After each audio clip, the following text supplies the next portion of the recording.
আসসালামু আলাইকুম রহমতুল্লাহ। আশা করছি সবাই অনেক অনেক ভালো আছেন, সুস্থ আছেন। দেখেন স্ক্রিনে লেখা আছে কোন বানানটি অশুদ্ধ। আবিষ্কার, পরিষ্কার, বহিষ্কার, তিরস্কার।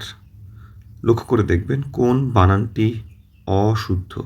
প্রতিটি শব্দের সাথে আছে দেখেন মূর্ধন্য ষ, মূর্ধন্য ষ, মূর্ধন্য ষ, মূর্ধন্য ষ।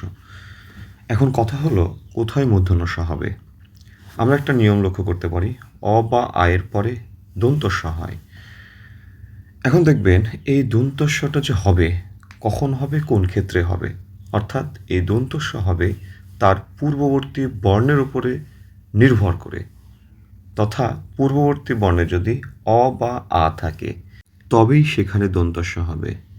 এই অ বা আ ভিন্ন বাকি যে 9টি স্বরবর্ণ আছে সেগুলোর পরে মূর্ধন্য ষ হয়। এবার একটু খেয়াল করলে দেখবেন প্রথম যে শব্দটি আছে আবিষ্কার, আবিষ্কারে দেখেন স এর পূর্বে যে বর্ণটা আছে ব, এই বয়ের সাথে আছে কি রস্বইকার, যেটা বাকি 9টির মধ্যে পড়ে। পরিষ্কার শব্দ দেখেন স এর পূর্বে রটা আছে, রয়ের সাথে আছে রস্বইকার, যেটা বাকি 9টার মধ্যে পড়ে। বহিষ্কার শব্দ দেখেন মূর্ধন্য ষ আছে, তার পূর্বে দেখেন যে হটা আছে, তার সাথে যে রস্বইকার সেটা বাকি 9টার মধ্যে পড়ে। তিরস্কার শব্দ দেখেন যে রটা আছে সে রয়ের সাথে কোনো কার নেই, অর্থাৎ অ বা আ, তথা এর পরে যে শটা হবে সেই শটা হবে দন্তস্ব, অর্থাৎ এই বানানটিই ভুল। তিরস্কার বানানে তাহলে হচ্ছে কি দন্তস্ব।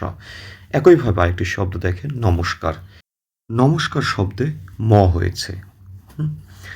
নমস্কার শব্দে দেখেন স, এই স এর পূর্বে যে বর্ণটা আছে ময়ের সাথে কি আছে, অ আছে। এই অ থাকার কারণে এই জায়গাতে কি হয়ে গেছে, দন্তস্ব হয়ে গেছে, অর্থাৎ এই নিয়ম দুইটা আমরা লক্ষ্য করব। একইভাবে দেখেন আরেকটা শব্দ আমি লিখছি ভাষ্য, ভাষ্য শব্দে মূর্ধন্য ষ হয়েছে কিন্তু তারপর পূর্বের বর্ণ আ। আমরা জানি আয়ের পরে কি হবে, অ এর পরে দন্তস্ব হবে, কিন্তু এখানে হয়নি। অর্থাৎ মনে রাখবেন যেখানে হবে না সেখানে স্বভাবতই মূর্ধন্য ষ বসেছে। একইভাবে দেখেন আমি আরেকটা শব্দ লিখছি নিস্তার, এই নিস্তার শব্দ দেখেন কি আছে, দন্তস্ব আছে কিন্তু তার পূর্বের বর্ণ কি আছে, রস্বইকার। একইভাবে দেখেন দুষ্কৃত, এই দুষ্কৃত শব্দ মূর্ধন্য ষ কিন্তু তার পূর্বের বর্ণে কি আছে, রস্যকার আছে, অর্থাৎ বাকি 9টার মধ্যে পড়ে। অর্থাৎ এইটা মূর্ধন্য ষ বসেছে, নিয়মটা ফলো করেছে, কিন্তু আগের শব্দটা নিয়মটা ফলো করেনি কেন, রস্বইকার থাকা সত্ত্বেও এটা কেন মূর্ধন্য ষ হয়নি।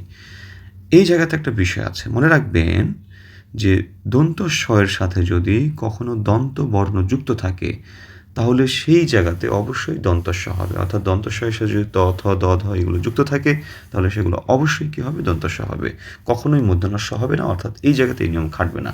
ধন্যবাদ সবাইকে, আজকে পর্যন্ত সবাই ভালো থাকবেন, সুস্থ থাকবেন, দেখা হবে অন্য কোনো ভিডিওতে।